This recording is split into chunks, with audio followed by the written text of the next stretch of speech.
ગુજરાત રાજ્યમાં મતદાર યાદી ખાસ સઘન સુધારણા અભિયાન શરૂ થયું, જે અંતર્ગત BLO દ્વારા ઘરે ઘરે પહોંચી ફોર્મ ભરાવવામાં આવી રહ્યા છે। ત્યારે અંકલેશ્વરના શારદા ભવન ટાઉન હોલ ખાતે ભાજપ દ્વારા અંકલેશ્વર હાંસોટ વિધાનસભા લેવલની મતદાર યાદી સુધારણા અભિયાન અંતર્ગત ભાજપ સંગઠનના હોદ્દેદારો અને કાર્યકરો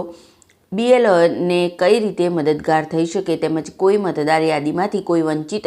ન રહે એ માટે જળ સંપત્તિ અને પાણી પુરવઠા મંત્રી ઈશ્વરસિંહ પટેલની અધ્યક્ષતા હેઠળ એક શિબિર યોજાઈ હતી, જેમાં પ્રાંત અધિકારી ભવદીપસિંહ જાડેજા, જિલ્લા ભાજપ મહામંત્રી નિરલ પટેલ, જિલ્લા ભાજપ મંત્રી પ્રતિક્ષા પરમાર અને વિધાનસભા ઇન્ચાર્જ કાંતિભાઈ ભંડેરી અને BLA-1 નીતેન્દ્ર દેવધરા ઉપસ્થિત રહ્યા હતા અને ભાજપ સંગઠનના હોદ્દેદારો, કાર્યકરો અને આગેવાનોએ મતદાર યાદી સુધારણા અભિયાન અંતર્ગત મતાધિકાર સુરક્ષિત કરવા તેમજ નાગરિક મતદાર યાદીમાંથી વંચિત ન રહે એ માટે મદદરૂપ બનવા અંગે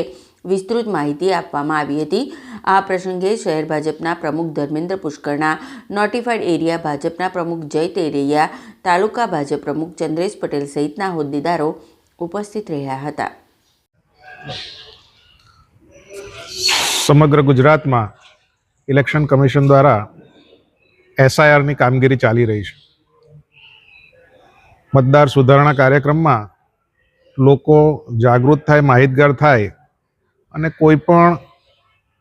ગભરાયા વગર જે આ BLO દ્વારા ફોર્મનું જે વિતરણ દરેક ઘરે ઘરે જઈને થઈ રહેલું છે, એમાં પૂરતી માહિતી ભરીને એને જે પરત કરવાના છે, એમાં ભારતીય જનતા પાર્ટી અને બાકીના કાર્યકર્તાઓ માહિતગાર થાય અને લોકોને કોઈ તકલીફ ન પડે